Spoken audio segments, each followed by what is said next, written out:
Assalamualaikum warahmatullahi wabarakatuh.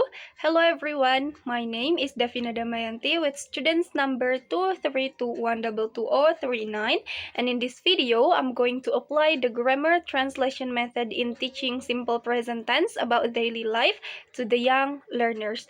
But before that, let's talk about what the grammar translation method actually is. So, Richards and Smith 2002 have defined the grammar translation method as a method of foreign or second language teaching which makes use of translation and grammar study as the main teaching and learning activities. Okay, next, Benalti 2018 have explained the two of the key assumptions of this methodology were that first, language learners must develop a good knowledge which are learning and memorizing grammatical rules of the grammatical system of their first language or L1 and second languages or L2. And the second one is they need to be able to develop the ability to translate text from their L1 into their L2 and vice versa. Ability to accurately translate text was associated with ability to learn the grammatical system of the target language. Assalamualaikum warahmatullahi wabarakatuh. Waalaikumsalam warahmatullahi wabarakatuh. Good morning, students. Good morning, ma'am. How are you today? I'm fine, thank you. And you? I'm also fine, thank you. So today I'm very excited because I will give to you a lesson that very beneficial in our daily conversation. So today we are going to learn about simple present tense, about daily routine. So especially the verbal simple present tense. Jadi kita hari ini akan belajar mengenai simple present tense. Sebelumnya anak-anak ada yang tahu apa itu simple present tense? Tidak. Okay, so Ibu akan jelaskan terlebih dahulu. Simple present tense adalah ungkapan atau tenses untuk mengungkapkan sesuatu hal yang terjadi secara teratur atau rutin atau yang terjadi saat ini. Seperti itu.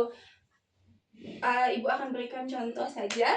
So, I wake up at 6 a.m.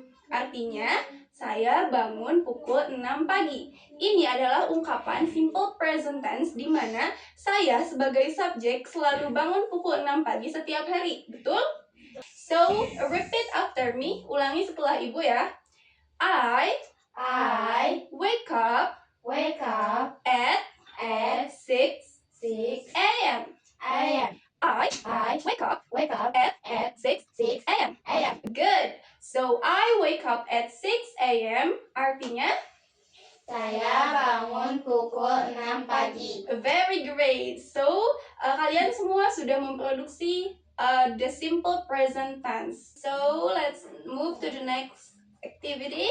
So, kita akan belajar 3 jenis kalimat. Yang pertama itu ada positive sentence atau kalimat positif.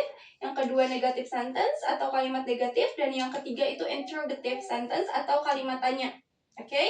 So the first one is the structure of positive sentence atau rumus dari kalimat positif. So rumusnya adalah subject, verb one atau ditambah is. Masih ingat kenapa ditambah is? Kalau subjeknya he, she, it. Good job. And then complement. So complement itu adalah tambahan gitu. Paham? Dapat dipahami? Oke, contohnya. I wake up at 6 a.m. As our contoh before, I itu apa? Saya. And berperan sebagai Subjek. wake up Bangun. berperan sebagai Verb one. Kenapa tidak ditambah s atau is? Karena subjeknya I. Good job. And then at 6 a.m. Pukul 6 pagi. as Complement. Good job, students. So the next example is she eats breakfast. She eats breakfast. Dia perempuan, dia makan pagi. Good job. So she eats breakfast adalah dia makan pagi. Kenapa? It-nya ada s-nya. Karena subjeknya she. Good job, students. The next one is negative sentence atau kalimat negatif. Dan rumusnya adalah subject do or does not plus verb 1 plus complement. So the subject here, if we take a look to the example, kalau kita lihat contohnya, the subject is We. and then why is it used do? Kenapa ini pakai do? Karena subjeknya we. Good. Dan disatukan dengan not jadi don't. Tidak. Study Belajar English. bahasa Inggris. Good job, student. What does it mean if I say, apa artinya ini kalau ibu bilang she doesn't study Sundanese? Dia tidak belajar bahasa Sunda. Great job, students. So you understand about the pattern of negative sentence in the simple present tense. The last one, it is an interrogative sentence. So interrogative sentence adalah kalimat tanya yang bisa kita gunakan untuk bertanya kepada seseorang. So the rumus adalah do or does, tergantung kepada subjeknya apa, lalu subject, verb 1, and then complement. Dapat dipahami? Yeah. Okay, let's jump to the example atau contohnya. Do you go to school every day? Artinya apa? Apakah Kamu pergi ke sekolah setiap hari? Good job. Okay, so do itu ditempatkan di pertama karena kita akan bertanya, and then the subject is You. and then the verb 1. Go to school Okay, good. And then the complement. every day. Okay, the next one, the last one is, does she eat breakfast this morning? Apa artinya? Apakah Dia makan makan pagi ini? So, apakah dia makan pagi ini? So, does itu di pertama. Karena subjeknya she, so we use does here. And then she is a subject. And then eat breakfast is Verb 1. this morning. Complement. Good job, students. So, saat ada yang bertanya kepada kalian menggunakan kalimat awalan do ataupun does, yang kalian bisa jawab adalah yes, I do. Itu kalau jawabannya iya. Kalau jawabannya tidak, no, I don't. Kalau untuk does, yes, she does. Kalau misalnya untuk yang tidaknya atau yang negatifnya, no, she doesn't. Do you understand so far? Yes. Good.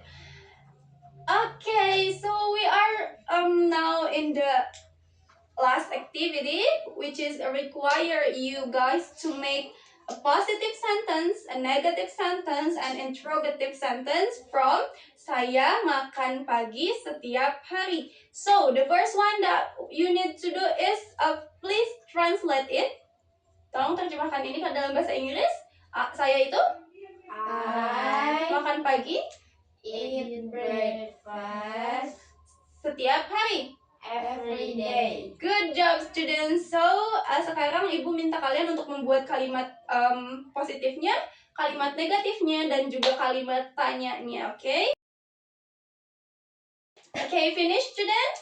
Yes. Okay, good job. Now, I want you to present one number. Okay, jadi ibu mau kalian menyebutkan satu nomor. Megia, can you read aloud the last number?